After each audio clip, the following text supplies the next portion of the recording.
AUM crossing rupees 150 billion to touch rupees 156.5 billion. This was a second consecutive year of 50% AUM growth. We are well placed to drive growth and achieve the targeted rupees 300 billion AUM by FY27 as stated earlier. As guided, our gold loan AUM increased to 3.1x Y-on-Y to cross rupees 30 billion AUM target. The gold loan AUM, including co-lending AUM, stood at rupees 34.9 billion in March 24. The milestone in gold loan business was achieved in just 20 months of launching the business. Momentum continued in a strong manner. The share of gold loan AUM was 37% and the share in disbursal was approximately 50% in Q4 as well as Q4FY24 respectively. The number of exclusive gold loan branches was 750 as of March 2024. If we talk about one of our key growth drivers is MSME, our AUM have grown to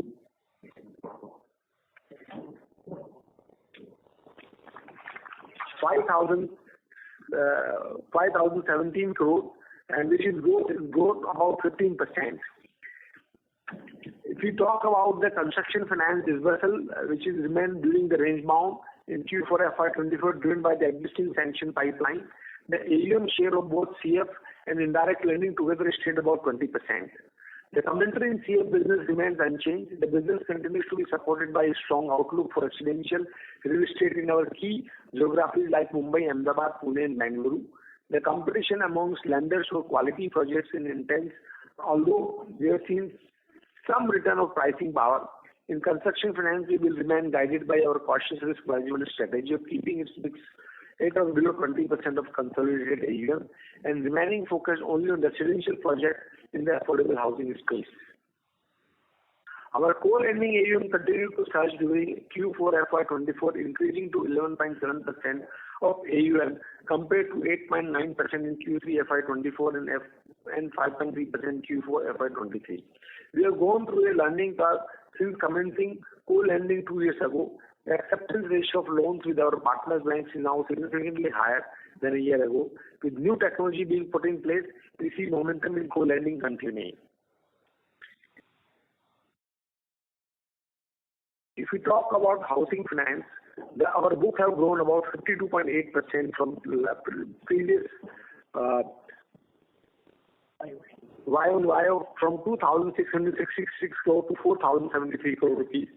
And home loan will continue to grow in coming years also in the range of about 30% plus growth rate. And we clearly see a strong traction happening on ground there. Now I come to the earnings. Let me first start with the core earnings. Our spreads were stable at 6.4% for the second consecutive quarter. The increase in marginal cost of funds was more than offset by an improvement in yield on advantage. The net interest income or NI during Q4 FY24 increased 4% quarter-on-quarter and 36% year-on-year. On a full year basis, the NI increased 55% year-on-year. The non-interest income performance also exhibited a strong momentum across key income lines. It increased 10% quarter-on-quarter and 25% year-on-year Q4 FY24. On a full year basis, the non-interest income increased 41% year-on-year. The share of non-interest income in net income was 31% in Q4 FY24 and 28% in Q4 FY24. The share of non-interest income in net income is settling about 30% in some of the changes affected to the car loan distribution commission Q2 FY24 and co-lending income recognition during Q4 FY24 stabilized. With AUM momentum continuing to be robust and new insurance income expected to begin contributing in FY25, we expect the non-interest income performance to continue in a strong growth trajectory. The cost-to-income ratio reached 70.5% during Q4 FY24. This was majorly due to strategic investment in expanding our team and implementing impactful marketing initiatives. We will be able to significantly reduce this ratio. A result of higher quarterly OPEX, the pre-provisioning operating profit declined 16% quarter-on-quarter, rupees 1,096 million, but was up 22% year-on-year. On a full year basis, the pre-provisioning operating profit increased 37% year-on-year. I come to the asset quality now. Our GNPA ratio declined 18 basis quarter-on-quarter to 1.92%. With the PCR on GNPA, it stood at 43.2% and the net NPA ratio declined by 28 basis quarter-on-quarter to 1.1%. As regards profitability and outlook, we have reported a net profit of 826 million, which is high 27% year-on-year and 26% quarter-on-quarter. Excluding the loss incurred in the gold loan business, our net profit would have been rupees 885 million. We reported 2.3% ROA and 8.7% ROA in Q4FY24. Our earning performance during Q4FY24 can be termed as being very resilient. Our efforts in diversifying our business and income streams over past 2 years are now beginning to support us meaningfully as seen in Q4FY24. We have coped up with a decline in spreads and increase in credit cost for 2 consecutive quarters, but reported a stronger bottom line. Now I come to the technology and ESG initiative. FY24 has been a year of innovation and transformation. Technology has been a critical area of focus for us, where a number of initiatives have gone live, including our in-house developed LOS, FlexCube, LMS, developed by Oracle, collection module, process reengineering, analytics-driven decision-making has been implemented. This tech initiative will improvement in turnaround time, especially for MSME and affordable housing business loan, through technology now, which is new LOS and LMS, leading to improvement in sales productivity, optimized cost reduction in file processing and risk-based pricing enabled by credit decisioning and scorecard drive improvement in the net interest margin, which should be visible in the first half. Capri is in the process of establishing systematic ESG practice internally, has crafted policies required in the ESG guidelines. We are currently in the process of obtaining ratings from global agencies. Furthermore, we are conducting training for our internal teams and aligning our business processes with ESG requirements. Going ahead, we shall periodically keep our stakeholders updated on the progress we make on ESG assessments. We look forward to regularly sharing quantitative outcomes of our tech initiative over the next few quarters. Capri loan continues to be a great place to work, certified for the 3rd year in a row. With that, I conclude my remarks. We shall now take questions. Thank you very much. We will now begin the question and answer session. Anyone who wishes to ask a question may press star and 1 on their touchtone telephone. If you wish to remove yourself from the question queue, you may press star and 2. Participants are requested to use handsets while asking a question. Ladies and gentlemen, we will wait for a moment while the question queue assembles.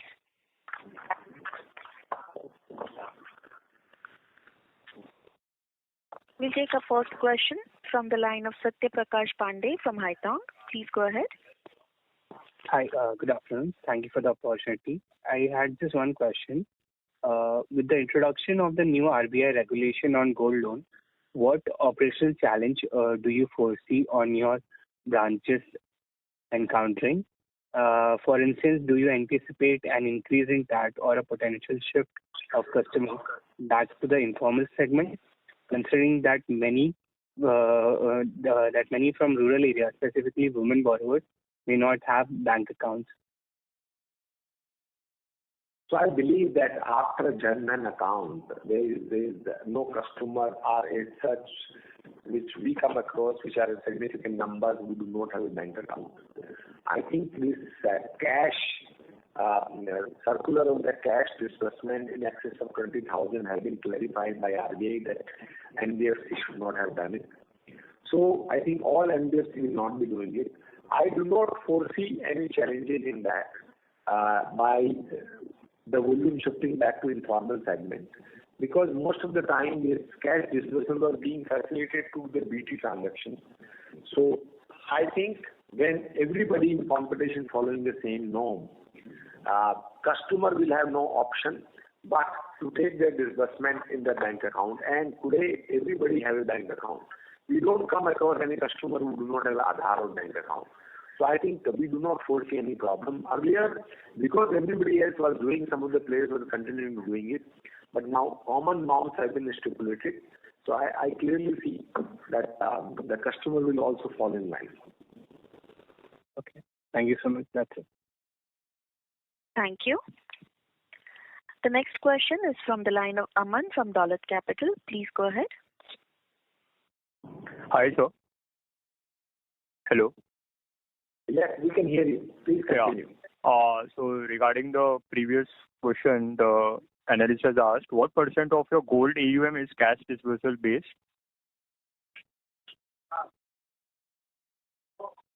So it is very difficult to point out that what percentage, but I can say that there was no disbursement happening which are purely cash.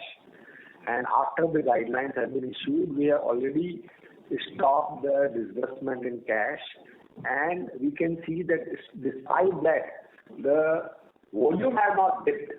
And we can give outlook that the first quarter result, when we again meet sometime in July on the call, you will see that despite that gold loan disbursement stopped in cash, volumes have gone up. We have seen in the March, we are currently seeing this, so we don't see any dip because of that. Okay, so let me ask that what is the share of about 20,000 the average ticket size, like what will be the share of cash transactions? Like, I want to understand, like, for example, if you say the more of the transactions are BT based, so can you give just a ballpark number regarding that? Like, I think giving a ballpark number would be difficult, but going forward, the less than 20,000 rupees loan will be less than 10%. Less than 10%. Yes.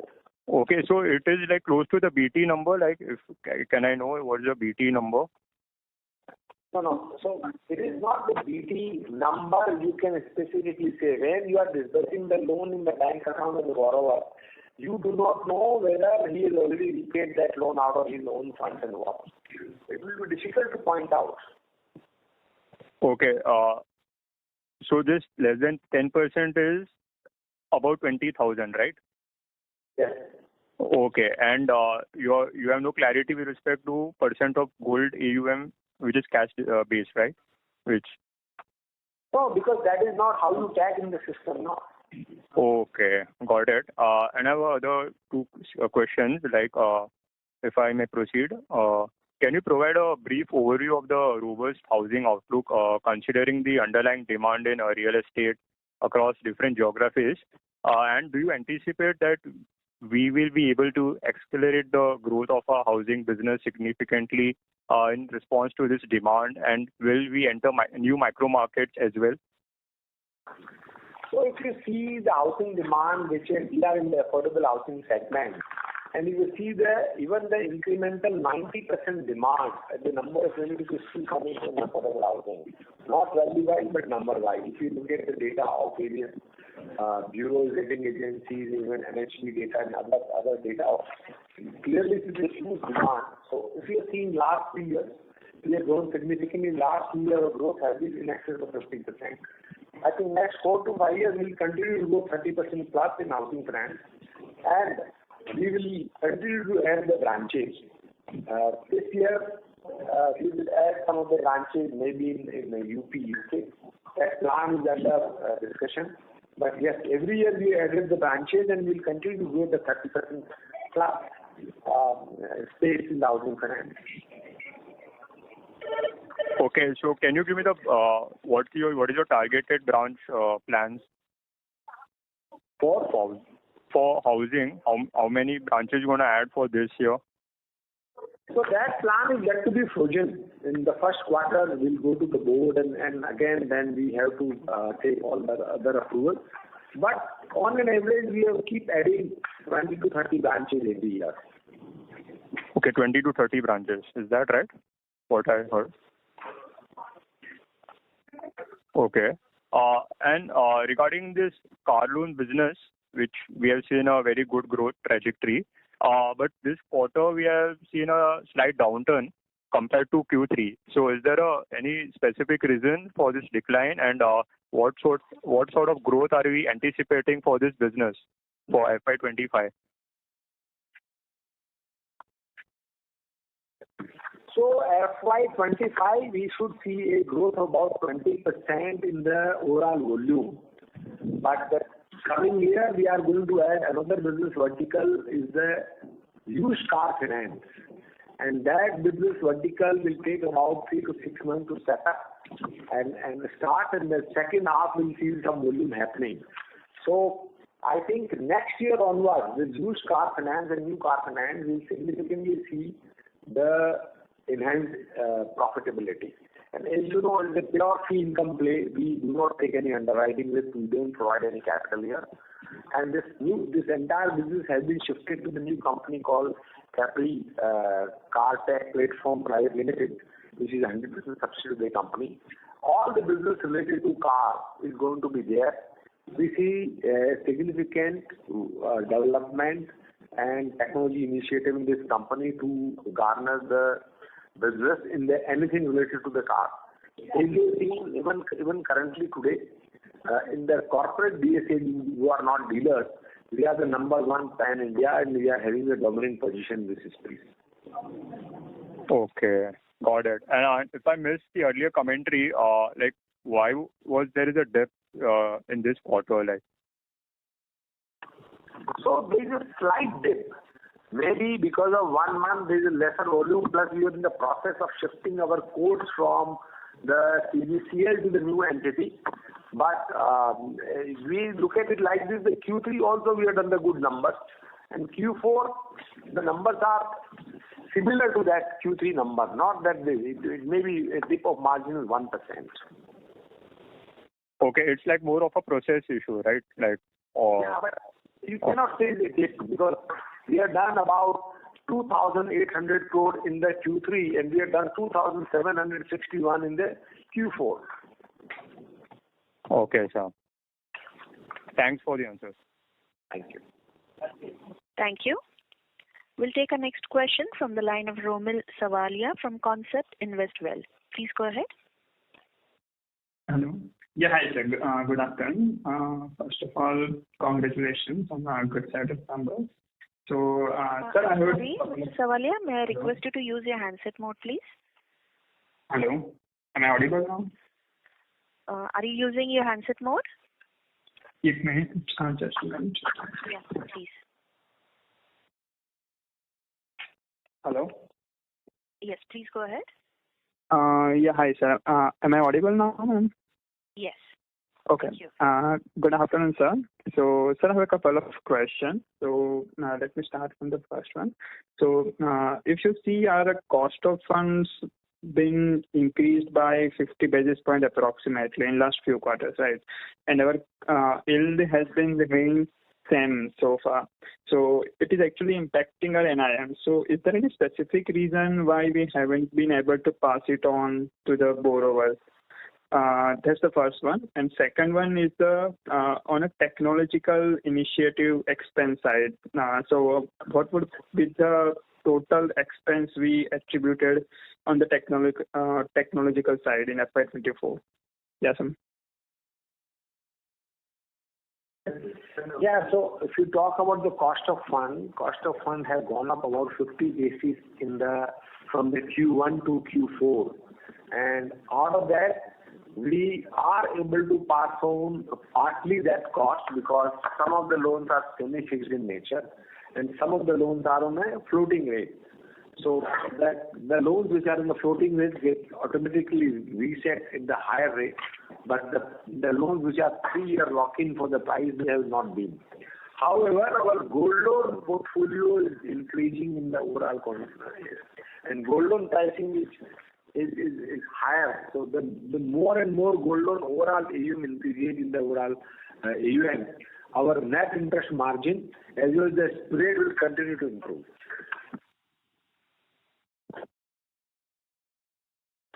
If you talk about the last year, we have spent about 112 crore rupees on the technology and data science. And this is a significant investment, and that is one of the reasons that our cost income ratio is quite elevated. But in the second half of the current year, we will see a significant difference in the TAT and resulting in the higher productivity and better volumes at a lower cost. The cost income ratio will start showing the improvement in the second half of the current year. Okay, got it. Thank you. Thank you. Thank you. We'll take our next question from the line of Akansha from Matsya Capital. Please go ahead. Hi, sir. Good afternoon, and thank you for the opportunity. I have a couple of questions around gold financing. Firstly, I wanted to get a sense of the competitive intensity in this space. I mean, given banks are extremely aggressive, still continuing to be aggressive here. So how are you see that tracking in the space? So we are not aggressive because that is backed by the branch expansion. If you look at in about 15 months, we opened 750 branches, and then the branch opening has happened across every quarter, and every branch is giving us the AUM. I believe that this year we have closed AUM of 5 crore rupees per branch, and next year we are targeting to close the AUM about 8.5 crore rupees per branch. Co-lending is also helping us in this space. In addition to that co-lending, we are able to get adequate lines, which is helping us to offer the interest rate to even those competing where otherwise you would not have with a lower rate. So gold loan will continue to give a good amount of fee income because of the co-lending in the coming years. Sure, noted on that. Following up on the same, so how much of the growth this quarter, sorry if I missed this, but how much was it driven by, let's say, the tonnage addition versus the gold price benefit? So you're asking how much was the growth in the current quarter? The last? Let's break down across tonnage. How much was being driven by the real growth in tonnage versus the pricing addition? So I tend to 10 tons over last 6 months. So if we talk about last 6 months, as my colleague have told, that we have moved from 5 ton to the 10 ton. So while the tonnage will not reflect the pricing, but you will see the kind of volume it has gone up. Okay. I have one additional question, which is on the housing bit, and this is not really specific to the quarter, but more of a long-term view that I'm trying to get a sense around, which is that India housing penetration is very low, 11-12% relative to other countries. But do you see India rural mix as being a challenge to its growth? What are the levels specific to Capri, and then how does it differentiate versus the industry itself? So if we talk about as far as Capri is concerned, we are lending to the rural semi-urban customer where they do not have adequate income proof, and we are more in the semi-urban and rural areas. So our USP will be that how can we do underwriting which is better, faster, and understand the customer need, tailor-made solution. And this is that now we have aligned our technology also. So the mortgage tech side, we have done a significant work in last 15 months. And as I said earlier, that this will reflect in the second half in terms of productivity and thus improving our cost-income ratio. So we have developed in-house collection module, which is very receptive. We have taken the help of Boston Consulting Group to advise the entire process.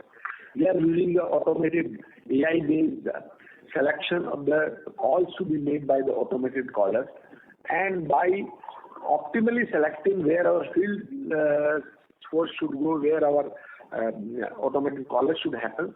So there's significant work has happened on the housing finance side as well. So I believe that next year will be defining year in terms of all aspects of the way we are doing entire retail lending. Okay, noted on that. Just one last question from mine, which is, what would be your outlook on cost of funds? How do you see it tracking from here on? So I think cost of fund we gather the impression of various commentary of the market and Reserve Bank and everything. I think cost of income should stabilize. Cost of fund should stabilize at this level. I don't see any further hike going forward.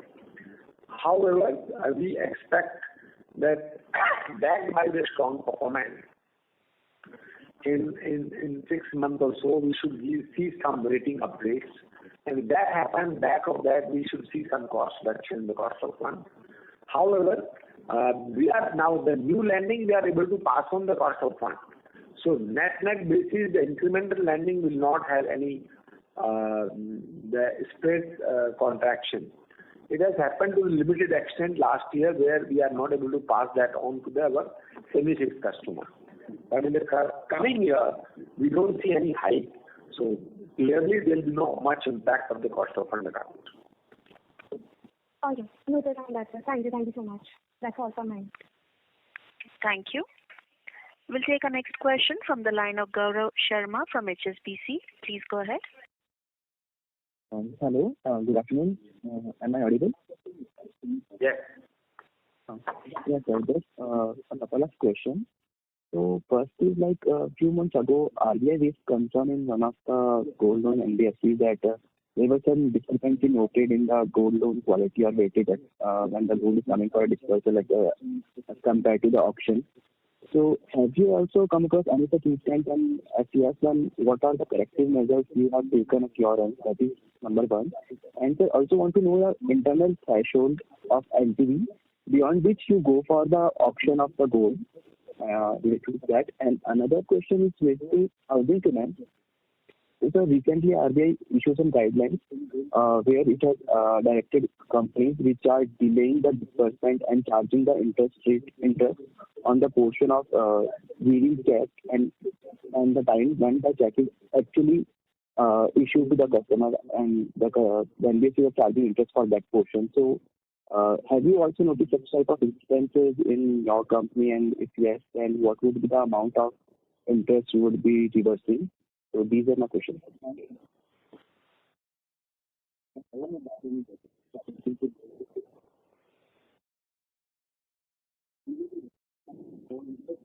Yes, my colleague will answer. Hi, Sanjeev Srivastava here. I am the Chief Risk Officer. I think if I recollect, your first question is that what are the precautionary measures that we have taken with the difference in carat or weightage that you wanted to understand. So what we have done is that we are in continuous engagement with various regulators. We are in continuous engagement with all the departments, whether it is audit, our business and everybody, and we are giving a lot of training, workshops and everything is happening. A notable thing that what we have done is that we have organized the training from the government's MSME skill development, and we have trained around 1,600 of our staff on valuation of gold. And it is a online training, it is a physical training where they teach you how to value a gold as well as they give you a certification. So now 1,600 staff of my gold loan team are certified by this training program. So since we are a lateral entering into this particular gold loan, anyway my team members were like valuers. Valuers are like having more than 5 years of experience in valuation. They are from competition. They understand the gold loan business very well. So that has worked in our advantage, added with a fresh set of training for all of our employees, so which is going to take care of any kind of a difference in the gold valuation. Your second question was that at what level do we go for auction? So our auction happens on two counts. One is the plain and simple DPD, which is obviously post 90 plus. We go for auction. And the second point was that internally we also track something on a daily basis, which is called mark to market. So in that mark to market, we start giving notices to the customers the moment they breach 80% LTV. And once they reach at 85 to 90%, we do the auction. And if you can repeat your third question, then I can answer that. So sir, my third question was related to the housing finance business. So what was happening that some of the NBFCs were charging interest between the time duration they actually they are issuing the check and the amount when it is actually getting credited into the customer account. So for that portion, like 15 days, 20 days, they are charging interest. So RBI has asked them to stop such practices. Basically, you see, if you look at the business per se, there are some nuances. Where the customer, we take a disbursement request form. If the customer asks for the disbursement and then only we disburse. Now, post disbursement in a housing kind of a scenario, there is something called registration. So the registration, they get a time or a token from the SRO. and which can be like a weekday, 10 days later. So that was the situation which the regulator wanted to curb. And so what we have, the action that we have taken is, even though we disburse it in the system on a certain date so that we are ready and the customer doesn't face any issue when his actual date of registration is coming by, but my interest charge will happen on the date I'm handing over the check to the customer. So in my system, I'm also building a button called handover button, and post that only my whole calculation will start. So that's how we are complying with the regulation. Okay, so that means you don't have to reverse any of the interest till now, like in such cases. It has happened. This has recently come up, and the only time which it took was more to do with implementation on system. So between this period, whatever we have disbursed, those will be far and few transactions, because as you know, April anyway is a very muted kind of a month for the business.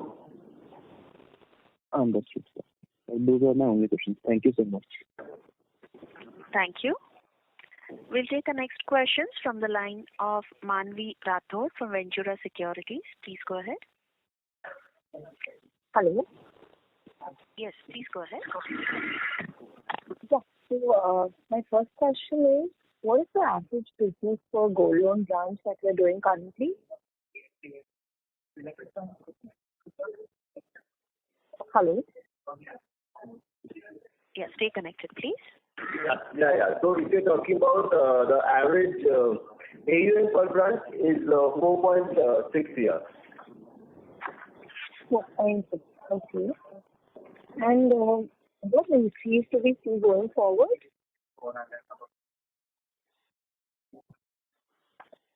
And what was the next question, ma'am? Yeah, I'm saying going forward, do we see any increase in the average business? I'm sorry, Manvi, can you use your handset mode, please? It is not very clear. Hello? Yes. Are you on your Is it handset better? mode right now? Yes. Is it better? Yes. Yeah, I was asking, what is the average business per gold loan branch, and do we see any increase going forward? Do you see any increase going forward? Yeah, definitely. As we mentioned, if you look at any of the housing, any of the gold loan business, and for any of our peers or competitors, you will see that I would say around 12 CR is the average AUM for branches, is what we understand from our study of peers and everything. Currently, we are at 4 to 5 CR, so we have a good runway to grow. And Right. obviously, one is led by the growth in the same branches, and also if we open some more branches, then that will also add to my growth. But having said that, I think we have ample room to grow from my existing branches. Exactly. Okay. And secondly, in our previous con call, we had mentioned that, going forward from Q4, we'll be able to share some specific numbers on the insurance income on the segmental front. So do we have any insights on that as of now? So I think right now we are yet to publish that, but we will come back to you with this number. Sure. Okay. Thank you. Thank you. Before we take the next question, we'd like to remind participants to press star and 1 to ask a question. We'll take our next question from the line of Akshat from Niveshaay. Please go ahead. Akshat, your line is unmuted. Please go ahead with your question. Hello, am I audible? Yes. Okay. So, hello? Okay, so my question is that why the cost income ratio has inclined up 35%. Home loan will also increase over 30%. So this is how the rate will go for the coming year. Okay. So, one more thing I want to ask is about demand about the rural automobile loan sector. So we are the new car loan distribution business. And if you look at the new car market is growing with the pace of economy, it is growing at about 10-12% every year. But we have set up the distribution across about 800 with the people, about 750 locations pan India with the either help of our DST network or with the DSA network. So our car loan business per se will increase about 20%. Okay. Thank you. Thank you. Ladies and gentlemen, to ask a question, please press star and one on your phone now. We'll take our next question from the line of Professor Ajit Kaushal from GD Goenka University. Please go ahead. Hi, good afternoon, sir. And first of all, I would like to congratulate the entire team for successfully taking the company ahead. My question, a part of my question has already been taken. Hello, am I audible? Yes, please. Yes, a part of my question has already been taken by one of the participants here. My question is related to gold loan, its valuation and auditing. So I heard the CFO explaining about the valuation of the gold loan. My question is that once the valuation is done, so after that, what is the system of assessment and auditing at a higher stage? I will ask my colleague Sanjeev to explain this. Very important question. A good question to ask at this juncture when there is so many regulatory aspects going on around this. Yes. Basically, each of our branch is equipped by 5, where 3 of them they know and understand how to value a gold. They have the competence to valuation. And if you look at our process, each gold is valued by two of the valuers. So there is a maker-taker control in the system built in, and both of them have to put their approval authority into the system through their user ID. So that takes care of that if there is any confusion or there is a lapse, which can be taken care of. Now coming to the audit piece of it, we have a trained audit staff of 100 people who are responsible for auditing every gold which we have underwritten on a regular basis. In addition to that, we have also deployed some AI/ML triggers on the system, and we have built some 35-watt triggers, which gives me an early warning signal on this valuation. In addition to that, what we have also created is called a cross audit or a surprise audit. So cross audit happens in the way that suppose there is a rotation of auditors, then there is like if something is a particular branch is audited by X employee, then my team from the west will suddenly go to north and do the audit. So these kind of controls we have built in. Otherwise, we can probably say that we have actually 100% of my packet of gold has been audited by my internal team. Okay, that's great. Sir, I am fully satisfied with your answer, and we have total trust in your managerial system. But we like to talk something further about the technology which you are employing for the purpose of valuing and assessing the gold which has been submitted for the gold loan. If there is something. For assessing the gold loan, there cannot be any technology as such because you have to physically touch the gold, use all the various methods of either putting the chemical or cutting it or using some machine to do that. So it has to be done manually. Assessing the gold cannot be done with any kind of technology. Okay. Thanks for the answer, sir. It is really helpful. Thank you. Ladies and gentlemen, to ask a question, please press star and one on your phone now.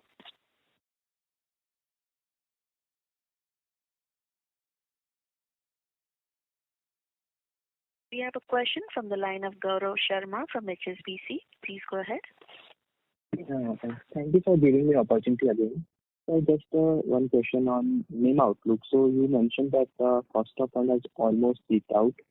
and your other income and yields in gold loan business will also improve or increase. So can you please give a main guidance for FY25? Guidance on? Main net interest margin, sir. So as you know, the net interest margin is still, the more the leverage will happen, net interest margin will continue to go down. So I think that may not be a right indicator always. Right indicator is always spread. Currently our spread is in the range of about 6.4%. As I said, since our gold loan proportion is increasing in the overall AUM, our spread will improve from 6.4 to, it should improve to in the range of about 6.8, 6.9. And that is where our margins will further improve. So assuming that we are able to achieve a significant hike in the gold loan business, it will continue to improve. Now it improves 300 basis or 400 basis, that will depend on how gold loan AUM we are able to close by the March. Got it, sir. Thank you so much. Thank you. We'll take a follow-up question from the line of Aman from Dolat Capital. Please go ahead. Yes, sir. Just a data keeping question. I wanted to know the BT's number regarding gold loan and affordable housing, if you can share for this quarter and previous quarter and for the year. That number may not be readily available. You can separately contact us and get us after a week. Yeah, sure, sir. Thanks. Thank you. As there are no further questions, I would now like to hand the conference over to management for closing comments. Over to you, sir. Yes, sir. Thank you. So thank you for sparing time and showing the interest to know more about us. So as we'll continue to grow our secured lending business, and we are all in the sector which are the very, very high growth, keeping in India's economy growth and the way that our economy has affected the momentum across rural and many urban areas. We'll continue to grow our book in MSME, home loan, gold loan, and construction finance side. And our fee income from the car loan and the insurance income will also significantly contribute. Co-lending is another space where it will give us a good amount of fee income because we do not put any capital but just originate, underwrite and collect. So that model will continue to grow. Collectively, we see 2024-25 will be a year which will define us the way we process our entire end-to-end loan processing. Being property involved or the security involved where legal valuation technicals are done, I think this is the piece we have cracked which will put us in a very unique position. And this will result in lower tax and better productivity, resulting in ultimately the lower cost to income ratio. So with this, I will say this year we'll see a good high growth along with the lower cost to income ratio compared to the last year. And we should see some good numbers coming in. Thank you, sir. On behalf of Go India Advisors, that concludes this conference. Thank you for joining us, and you may now disconnect your line.